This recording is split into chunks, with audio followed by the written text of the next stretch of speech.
Los pasillos sombríos de la casa de Dios vuelven a estremecerse con un susurro extraño que despierta temor y desconcierto. Algunos lo atribuyen al simple paso del viento, pero hay quienes lo interpretan como una señal oscura, un indicio claro de que una era está llegando a su fin. Con 63 años de edad, Cas Luna, el hombre que convirtió templos de oración en vastos imperios de riqueza, se ve atrapado en una nueva y inquietante polémica. Aunque sus fieles le aplauden con devoción, sus detractores no cesan de interrogarlo. Y es que, más allá de su fe, también arrastra consigo años de secretos cuidadosamente ocultos. Una antigua verdad está a punto de revelarse en este instante decisivo. Una narración casi borrada por el tiempo, llena de conspiraciones silenciadas, acuerdos arriesgados y verdades que podrían sacudir los pilares de la institución que él mismo levantó. Lo que se avecina no es una simple confesión, es el sonido resonante de un poder religioso enfrentándose a las sombras de su propia historia. Para comprender realmente lo que está por venir, es necesario regresar al pasado y mirar con otros ojos los hechos que marcaron este camino. En la capital de Guatemala, el 4 de marzo de 1962, nació Carlos Enrique Luna Arango, un niño que, años después, se convertiría en un símbolo de transformación en el ámbito religioso de América Latina. Creció rodeado por las bellezas naturales de su país, aunque marcadas por profundas desigualdades sociales y económicas, y su infancia parecía ser común, sin señales claras del destino extraordinario que lo esperaba.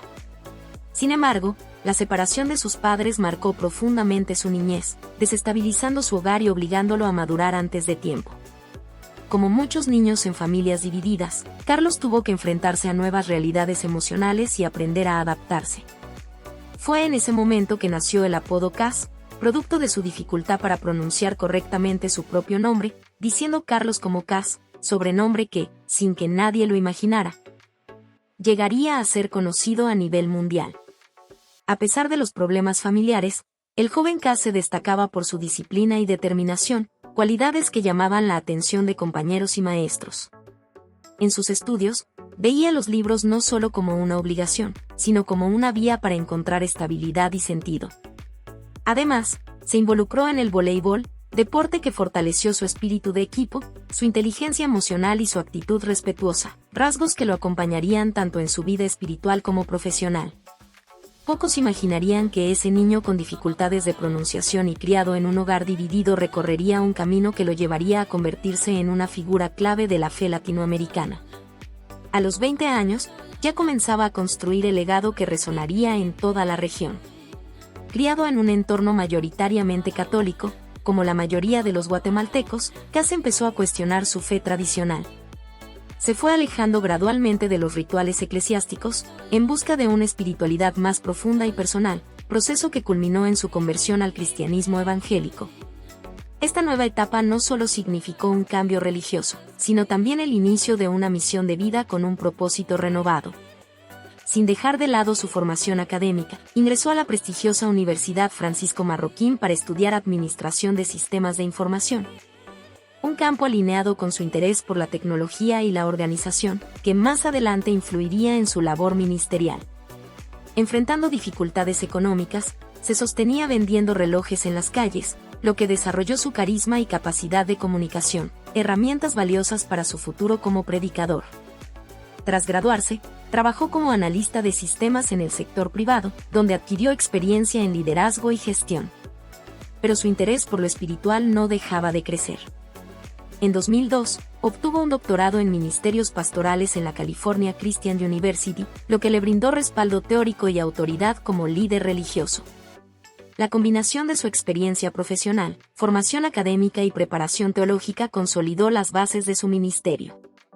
Estos años fueron fundamentales para su autoconocimiento y la afirmación de los valores que guiarían su visión pastoral. A los 23 años, tenía claro que deseaba formar una familia. Se casó con Sonia, quien se convirtió en su compañera de misión, consejera y apoyo incondicional. El matrimonio le trajo estabilidad emocional y espiritual, y juntos tuvieron 3 hijos, Juan Diego, el mayor, quien lo introdujo a la paternidad, Gabriela, que trajo nuevas alegrías, y Carlos Enrique, cariñosamente apodado Casito. Pese a las críticas iniciales, la familia siempre se mantuvo firme y unida, una base esencial para que Cas continuara su camino. Cada hijo ha contribuido al legado de su padre, Juan Diego liderando iniciativas juveniles, Gabriela impulsando programas para mujeres, y otro miembro de la familia, junto a Gerson Fidalgo, fundando una filial del ministerio en Portugal, ampliando así el alcance del mensaje. La participación de los hijos en el ministerio fue algo natural, ya que crecieron inmersos en ese entorno. La familia Luna demostró que detrás de los escenarios y la fama existía una estructura firme de valores y unión. Esta base fue indispensable para mantener a Cas firme frente a las críticas y la presión que trajo consigo la notoriedad. Aunque Cas Luna trabajaba como analista de sistemas, sentía una creciente necesidad de compartir su fe con los demás. No comenzó a predicar en lujosos templos, sino en las bulliciosas calles de Guatemala, donde, entre el ruido del tráfico y la vida cotidiana, fue forjando su mensaje espiritual. Los autobuses se convirtieron en sus primeros púlpitos improvisados, donde, con el permiso de los conductores, aprovechaba los trayectos para transmitir su mensaje, transformando el transporte público en un verdadero medio para difundir la palabra de Dios.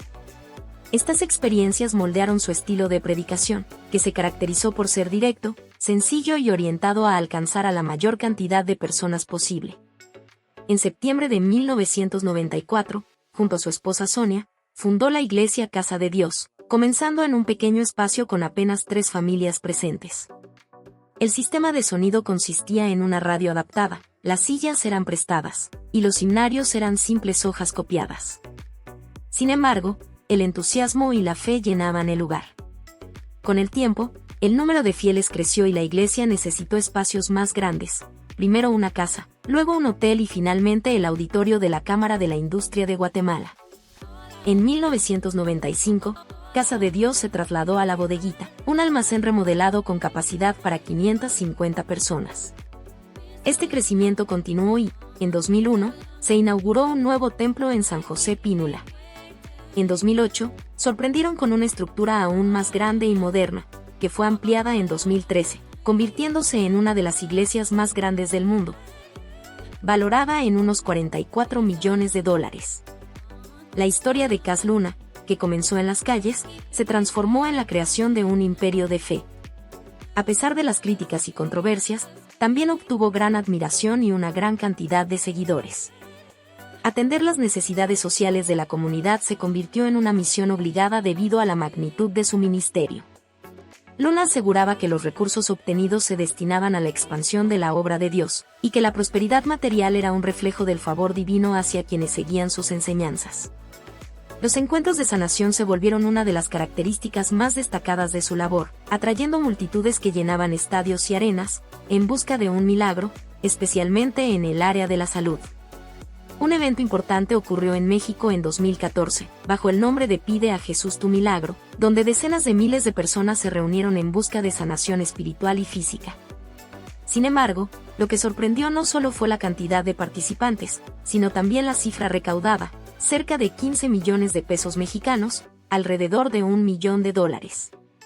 Esta cifra generó sospechas en los medios mexicanos, que comenzaron a cuestionar el destino de los fondos y a sugerir posibles fraudes. Las críticas afirmaron que el evento aprovechaba la vulnerabilidad de personas desesperadas por soluciones a problemas de salud, especialmente aquellas que ya habían agotado todas las opciones médicas. La discrepancia entre la cantidad recaudada y la promesa de sanación gratuita aumentó la desconfianza sobre las verdaderas intenciones detrás de estos grandes encuentros.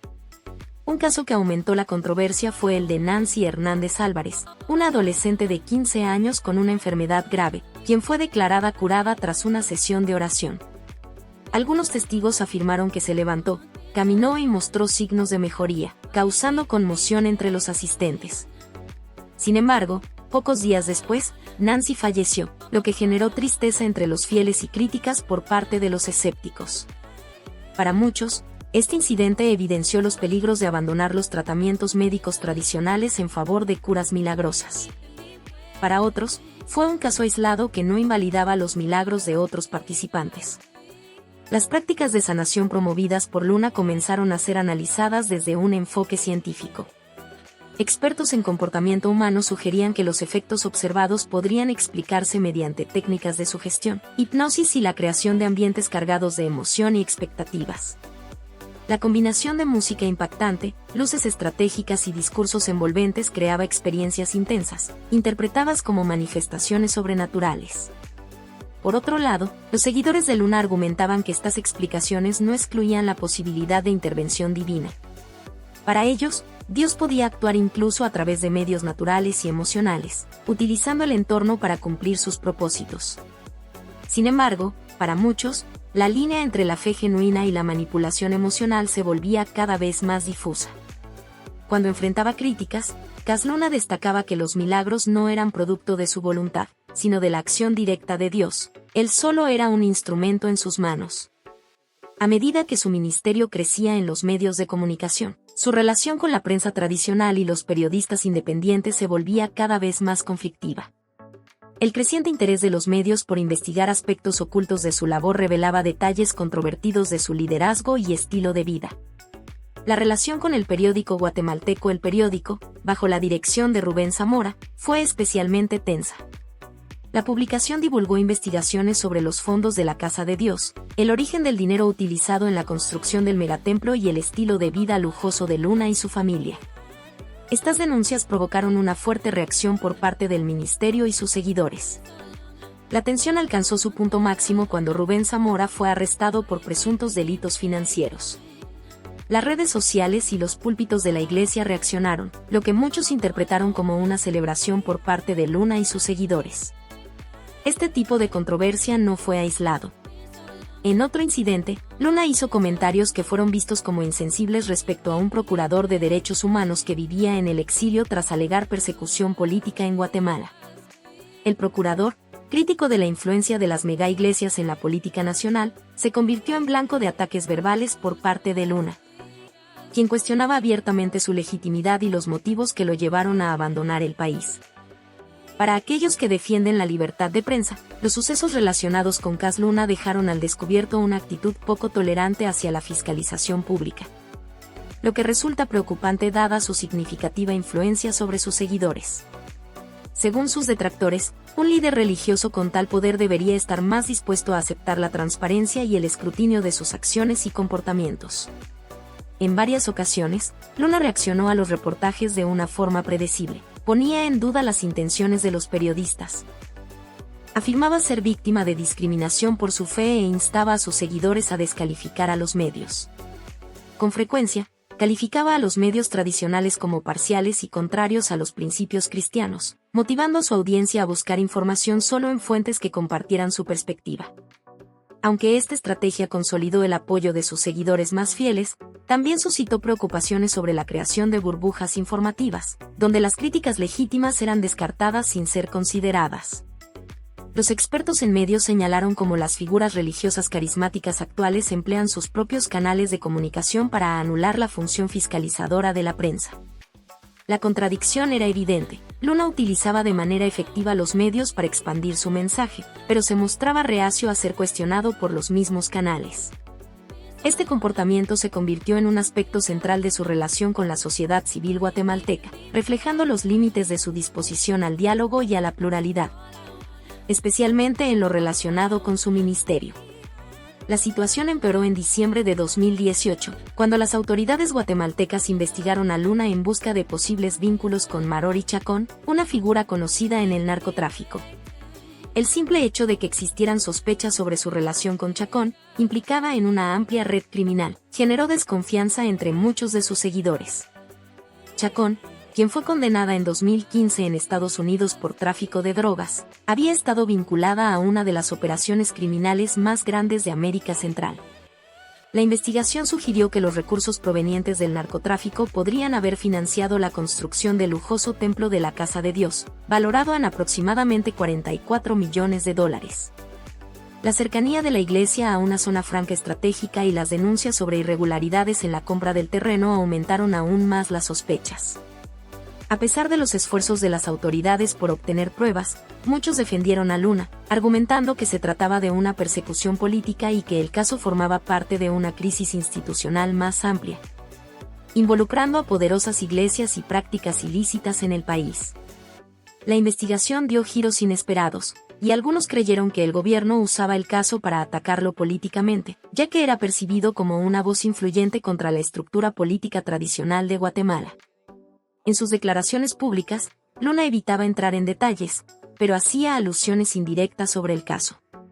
En una ocasión, afirmó de manera tajante que siempre había cumplido con la ley y con todas sus obligaciones legales. Aunque esta declaración era vaga, su objetivo era transmitir confianza a los fieles que aún buscaban razones para seguir creyendo en su liderazgo en un momento tan complicado. La comunicación oficial de la Casa de Dios se manejaba de manera muy cuidadosa. Los portavoces emitían comunicados concisos y bien elaborados, evitando entrevistas improvisadas o situaciones que pudieran generar preguntas imprevistas.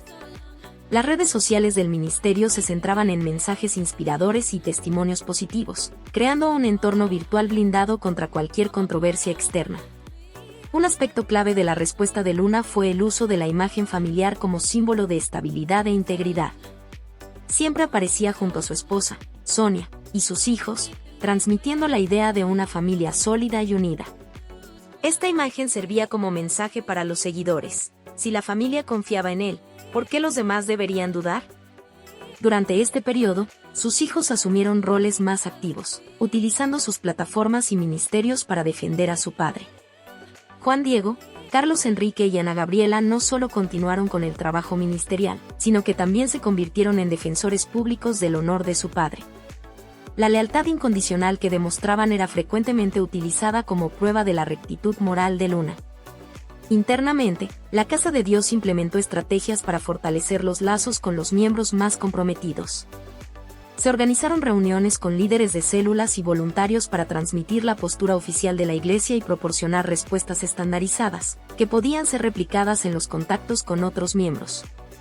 Como resultado, se creó un muro protector compuesto por miles de seguidores leales, listos para contrarrestar cualquier crítica dentro de sus propios círculos sociales. La respuesta de Luna a las acusaciones fue estratégica, multifacética y cautelosa, evitando confrontaciones directas con las autoridades. En público, mantenía una postura de respeto hacia los procesos legales, mientras que en privado cuestionaba la legitimidad de la investigación.